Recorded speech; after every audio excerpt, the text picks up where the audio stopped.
Praise the Lord. ஆண்டவருக்கு மகிமை. இந்த அருமையான நேரத்துக்காக, காலை வேளைக்காக ஆண்டவரை ஸ்தோத்திரிக்கிறேன். உங்களை சந்திப்பதிலே பெரும் மகிழ்ச்சி அடைகிறேன். 1 தீமோத்தேயு 4ஆம் அதிகாரம் 7வது வசனத்தை பாருங்கள். சீர்கேடும் கிழவிகள் பேச்சுமா இருக்கிற கட்டுக்கதைகளுக்கு விலகி தேவ பக்திக்கு ஏதுவாக முயற்சி பண்ணு. பைபிள் என்ன அழகா சொல்லுது பாருங்க. சீர்கேடு என்னது? சீர்கேடு. அங்க என்ன இருக்கு? சீர்கேடு இருக்கு. சீர்கேடான காரியங்கள் நம்முடைய வாழ்க்கைக்குள்ளே வராமல் பார்த்து கொள்வோம். சீராய் வாழ்வோம், சீராய் ஜீவிப்போம், சீராய் ஓடுவோம், சீராய் நடப்போம். ஆனால் அங்கே சீர்கேடு இருக்கிறது. சீர்கேடு மாத்திரமல்ல, கிழவிகள் பேச்சு. கிழவிகள் பேச்சு.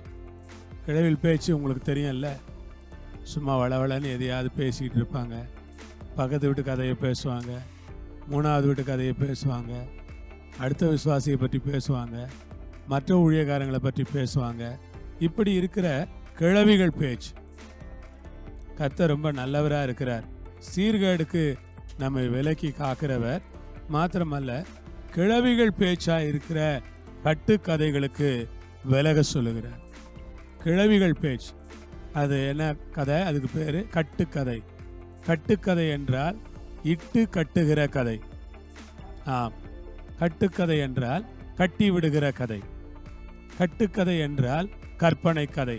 கட்டுக்கதை என்றால் சொந்தமாய் தாங்களே சிந்திக்கிற ஒன்றை சொல்லுவது. சில நேரங்களில் தீர்க்க தரிசனங்கள் என்கிற பெயரில் கூட மக்கள் கட்டுக்கதைகளை தான் சொல்லுகிறார்கள். அவர்கள் கட்டின ஒரு கதை, அவர்கள் உருவாக்கின ஒரு கதை, அவர்கள் மனதிலே தோன்றின கற்பனை கதைகளை அவர்கள் சொல்லுகிறதை நீங்கள் கேட்கலாம்.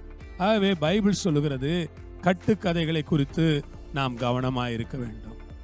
கட்டுக்கதைகள், கிழவிகள் பேச்சுமா இருக்கிற கட்டுக்கதைகளுக்கு விலகு. கர்த்தருக்கு ஸ்தோத்திரம். என்னையா கட்டுக்கதை? என்ன சொல்ற? கட்டுக்கதை சொல்றியா? கதை விடுறிய? ரொம்ப கதை சொல்றிய?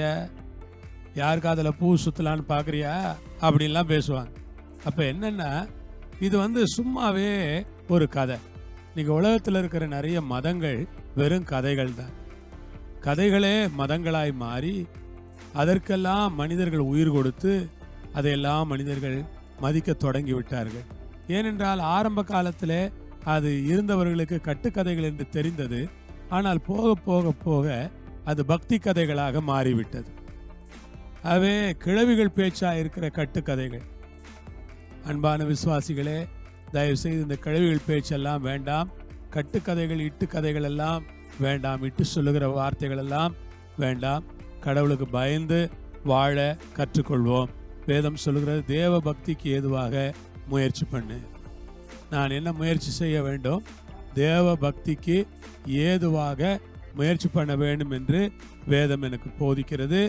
அவே நான் தேவ பக்திக்கு ஏதுவாய் முயற்சி பண்ண ஜெபம் பண்ணுவேன், வேதம் வாசிப்பேன், ஆண்டவரை ஆராதிப்பேன், ஆண்டவருடைய ஊழியத்தை செய்வேன், ஆண்டவர் காணிக்க கொடுப்பேன், ஆண்டவரை நான் உள்ளத்தில் விசுவாசிப்பேன், அவருடைய வார்த்தைகளை விசுவாசிப்பேன், தேவ பக்திக்கு ஏதுவாக முயற்சி பண்ணுவேன்.